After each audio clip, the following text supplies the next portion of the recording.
November nga. November 14 ngayon, tama-tama lang nasirain si Gutesa. Akala nila ngayon.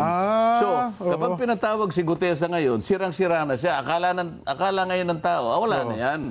Discredited na yan. Yun ang kanilang objective. Yun pala. Yun ang kanilang objective ngayon. Ngaya lang, medyo mahirapan sila ngayon sapagkat unang-una, ang mga taong bayan ngayon, nalalaman na nila ang pinatutunguhan nila. Yan ang sinasabi natin, Jen. Ayun pala, di natapos tayo ngayon dun sa pangalawa, no? Di ba? Yung undermining the whistleblower. The whistleblower, Pagkatapos gagawa sila ng pangatlo. Gagamitin nila yung blue ribbon na parang shield. Parang pang takip din. Di ba? Medyo, ano yan, Sen, ha? Hindi ba marami ng pronouncements yung mga opisyalis ng Blue Ribbon na si Gutesa fraudulent ang ano nito, di ba, ganyan-ganyan. So, pagdating niya sa, wala na sigurong, akala nila, wala nang maniniwala. Pati kayo, dinidiscredit din. Pati ako ngayon, dinidiscredit. So, ano ngayon ang patutunguhan ng ano na yan? Papalihis na. Papalihis na. Kasi, ang importansya ng sworn statement ni Gutesa, siya lamang ang natatanging testigo na lumabas doon sa pagdinig na yon na kumonekta kay Saldico hanggang kay Martin Romualdez. Yun ang distinction. Kaya medyo nagulantang sila ron. Lahat ng paraan ngayon ginagawa para i-discredit si Gutesa. Ma-undermine, totoo nga. Nakita mo, nag-umpisa sila sa notaryo. Yan. Tingnan mo, may nagsabi pa maski na sa Blue Ribbon Committee, talagang ikinagagalak nila yung gumawa ng pagsisiyasat yung presiding judge ng Maynila. Napatunayan daw na talagang peke yung pirma ni nung abogadang nagnotaryo. Pagkatapos na nila ma-establish nila yun, fraudulent yung statement. Sinundan ng gano'n. Unang-una, hindi man lang nila pinag-isipang mabuti, maaari ngang hindi pirma yun nung inaakala ni Gutesa na nagnotaryo sa kanyang dokumento. Mulat sa pool naman talagang peke yung pirma, hindi talaga yung attorney. Pero hindi man lang nila sinikap na puntahan, pwede naman nilang puntahan ituturo naman sa kanila. Saan ba kayo nagpanotaryo para makita natin sino ba yung nandyan? Yan. Kung hindi yung pumirma, sino yung nandyan? Hindi natin pwedeng tanggapin sapagkat pinaka-imposible yun na si Gutesa, siya yung mismo nga hanap ng mga libro nung nagnonotaryo para makita niya kung anong ilalagay niyang document number. Makukuha lamang yun doon sa pinaka-libro nila. Yung notarial register nila, sunod-sunod yun magmula sa number 1, 2, 3. Sa pagdaan ng panahon, dadami yung nagpapanotaryo. Doon sa panahon na si Gutesa ay pumunta ron, nasa 500 plus na yun Halimbawa lang, yung pinanotaryo ni Gutesa ay number 522 na yun. Page sa halimbawa 125. Saan makikita ni Gutesa yun kung hindi sa mismong libro nila na nandun sa loob ng kanilang opisina? Tama. Pagkatapos, dinakita ko naman ni Gutesa yun. Nakita ni Gutesa. Palagay mo, nagkaroon ng milagro, nakita ni Gutesa yun. Saan niya kukunin yung stamp pad? Para i-stamp niya doon sa pinakahuling bahagi para lumitaw lahat yung notarial details. At saka yung sa lugar ng nagnonotaryo Yung kasi dahil Maynila yon, merong isang maliit na stamp na kailangan itatak din. Tapos itatatak mo Manila. Nakuha uli ni Gutesa yung gano'n. Naitatak ni Gutesa. Pagkatapos, nakita pa ni Gutesa kung nasaan yung dry seal. Yung dry seal ng attorney. At siya mismo yung nag-dry seal ng gano'n. At saka niya ipinirma halimbawa. Kung paano si Gutesa na lang ang gumawa ng lahat ng yun. Paano magagawa ni Gutesa na hanapin yung notarial register ng taong sumisinop doon? Merong custody doon sa libro na yon. Paano pinahiram sa kanya kung pinahiram man yung... Hindi ba? Kung hindi pinahiram, kinuha, sapilitang kinuha ni Gutesa, para sa ganun ay magkaroon ng tatak.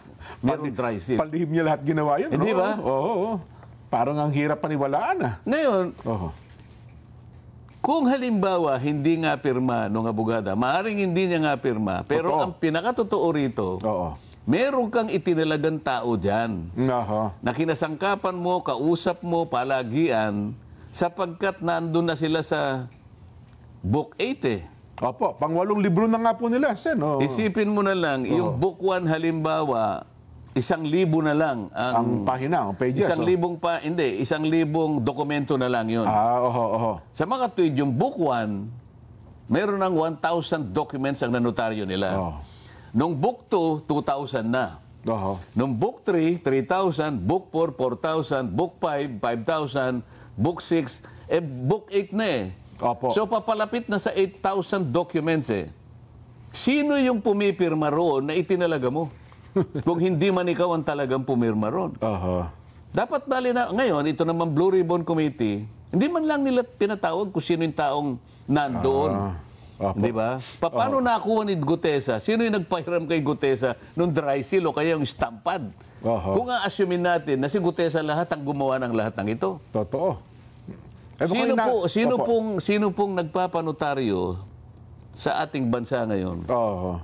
Pumunta po kayo sa mga lugar na kung saan meron pong City Hall. Halimbawa, Quezon City Hall. Kaya RTC, ano, O yan. kaya sa Manila. Oho. Ano? Hall of Justice, mga ganyan. Napakarami po niya nakapaligid dyan. Oho.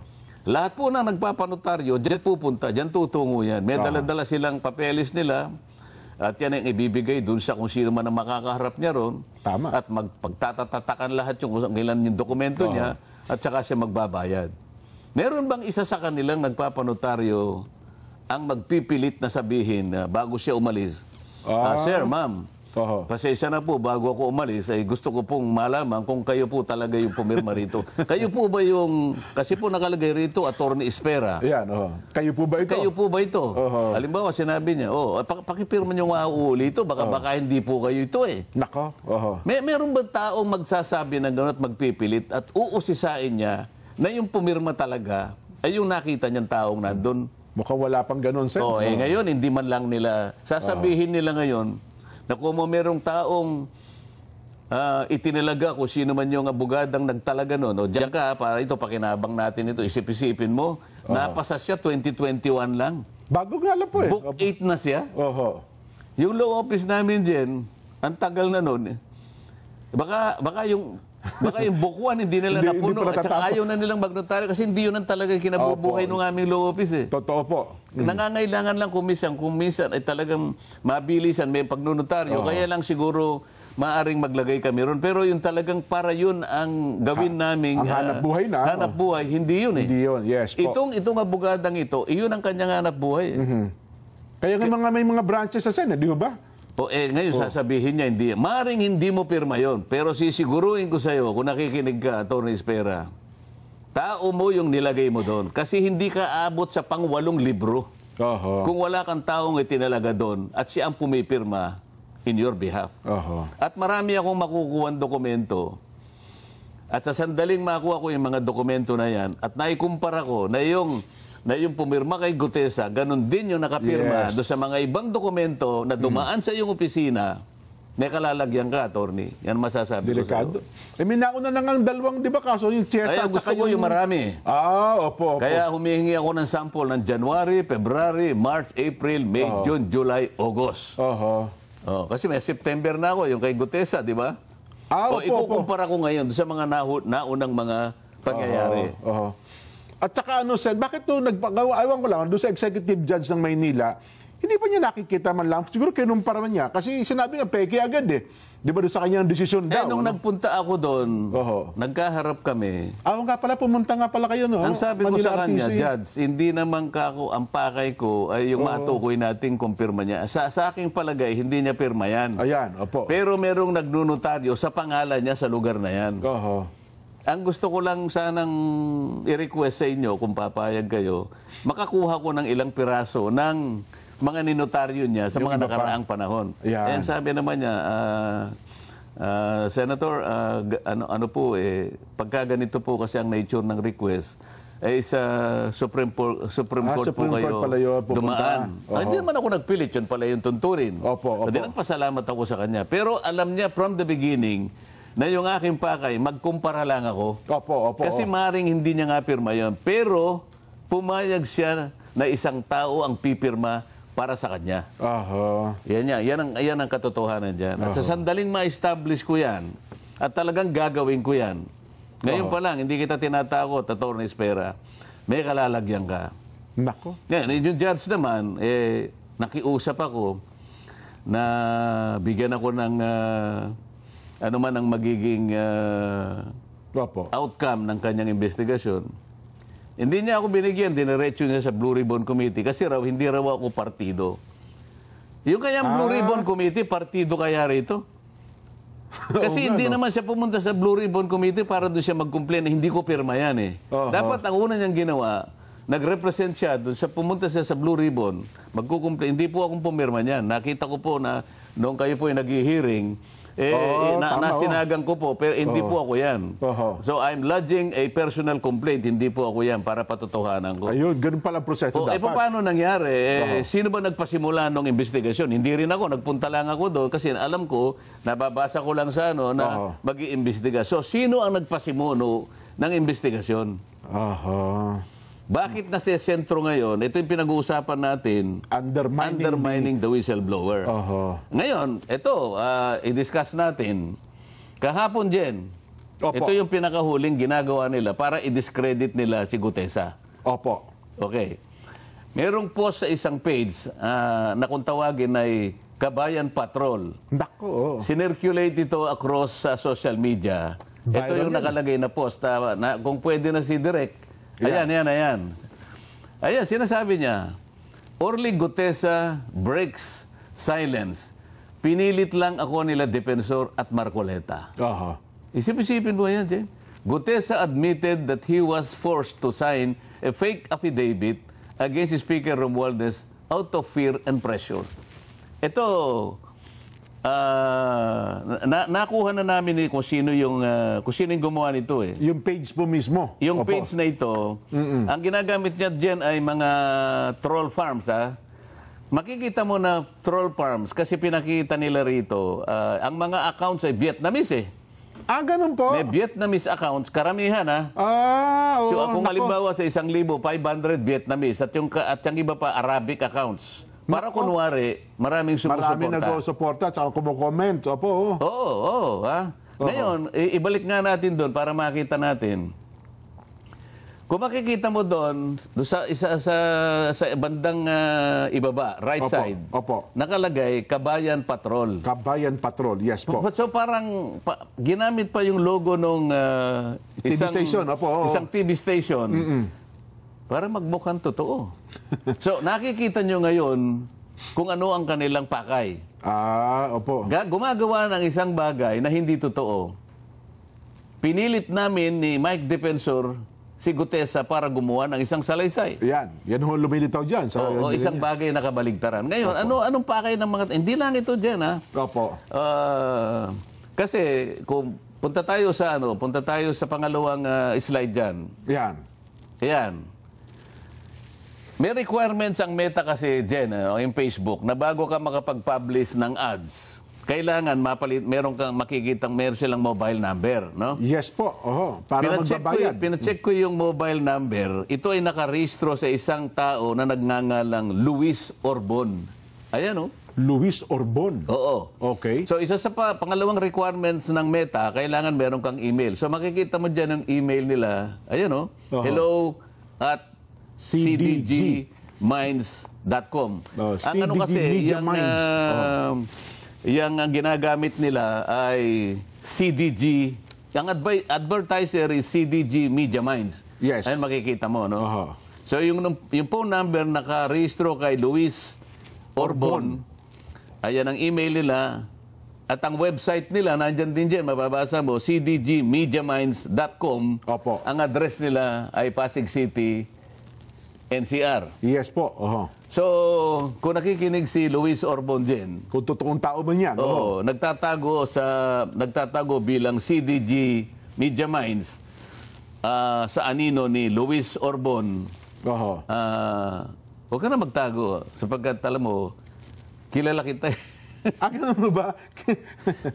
Kilala niyo ba? Masyado namang babaw ang pagtatago kasi nila eh. Halatang halata. Akala ba ganun nila? mo ba? Oho. Alam mo, Luis Orbon, siguro maaring na-underestimate mo ako na hindi ko kayang suriin kung nasaan ka o kung sino ka. Makukuha kita eh. Maghintay ka lang. Oho. Kasi akala nyo, hindi kayo marunong sa computer, Sen, at saka hindi kayo marunong sa social media, no? Hindi nga ako marunong, pero may pamamaraan naman Ayan, tama po kayo. May pamamaraan tayo dyan, di ba? Ngayon, puntahan natin yung ibang slide natin. Yan. Ayan itong CDG Media Minds ay nag-handle ng 4 na pages sa Facebook yan. Bukod doon, meron pa sa iba.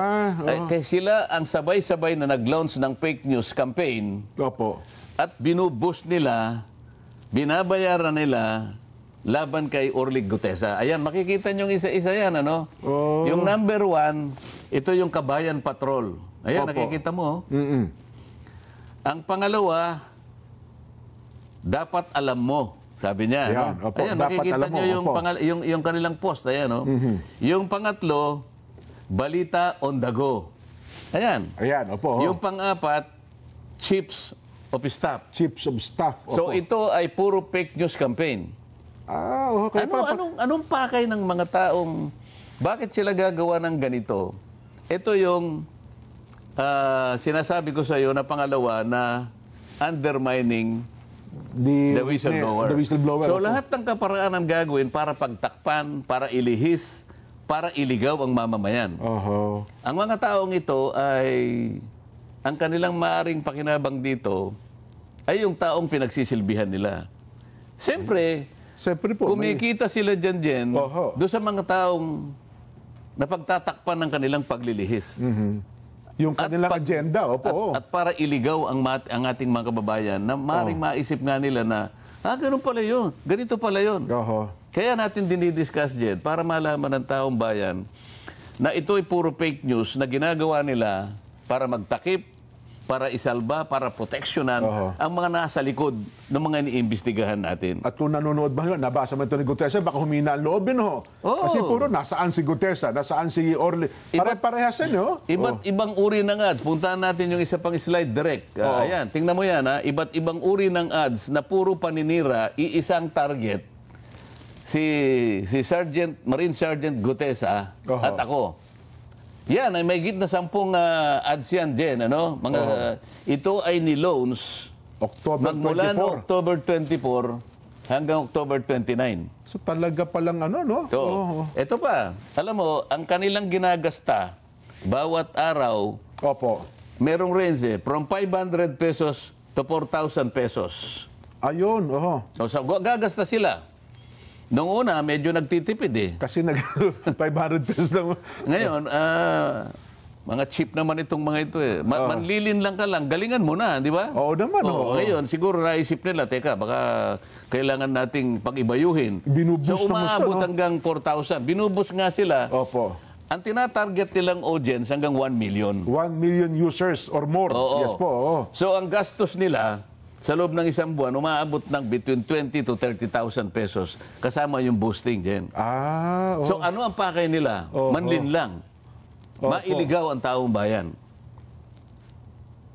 So ang gastos ay ganun karami para sa ganun patakbuhin yung kanilang mga ads. So kung mga ganun, times 10 kasi mga 10 pala, iba't ibang lugar saan, ibuboost nilang lahat. Kahit pa paano. So, gumagasta sila talaga. So, sa uling slide, pakita natin para makita natin. Itong mga slides na to, Jen, makikita mo, pinamonitor ko yan magmula ng January 2025. Mga post ito, Jen, na puro papuri sa administrasyon. Pero same page po. Same page. Same page, Yan ay puro papuri sa administrasyon. Ngayon ang kabalintunaan dito, kung ang administrasyon gusto niyang malinis ang skandal na ginawa ng flood control, bakit ngayon nag-sip sila dun sa paninira Character assassination na nangyayari. Sa investigasyon na ginagamit namin para tukuyin natin sino ba talaga ang mga tao, malalaking tao na nasa likod ng mga pangyayaring ito. Opo. Kung maka-administrasyon kayo, bakit taliwas ang ginagawa nyo ngayon? Sinisiraan nyo ang mga taong lumabas para ngayon pagtibayin, tukuyin, makilala kung sino yung mga malalaking tao. Ba't nagsimula kayo ngayon gumawa ng fake news October 24 hanggang October 29? Alam mo kung bakit? Opo, bakit po? Sapagkat merong nagbabanta na itutuloy ang Blue Ribbon Committee itong Nobyembre. November 14 daw po, Sen. Ang November schedule. nga. November 14 ngayon, tama-tama lang na sirain si Gutesa. Akala nila ngayon. Kapag pinatawag si Gutesa ngayon, sirang-sira na siya. Akala ngayon ng tao, wala na yan. Discredited na yan. Yun ang kanilang objective. Yun pala. Yun ang kanilang objective ngayon. Ngaya lang, medyo mahirapan sila ngayon sapagkat unang-una, ang mga taong bayan ngayon, nalalaman na nila ang pinatutunguhan nila. Yan ang sinasabi natin, Jen. Ayun pala, Natapos tayo ngayon dun sa pangalawa, no? Di ba? Yung undermining the whistleblower. The whistleblower, Pagkatapos gagawa sila ng pangatlo. Gagamitin nila yung Blue Ribbon na parang shield. Parang pang takip din. Di ba? Medyo, ano yan, Sen, ha? Hindi ba marami ng pronouncements yung mga opisyalis ng Blue Ribbon na si Gutesa fraudulent ang ano nito, di ba? Ganyan-ganyan. So, pagdating niya sa, wala na sigurong, akala nila, wala nang maniniwala. Pati kayo, dinidiscredit din. Pati ako ngayon, dinidiscredit. So, ano ngayon ang patutunguhan ng na yan? Papalihis na. Papalihis na.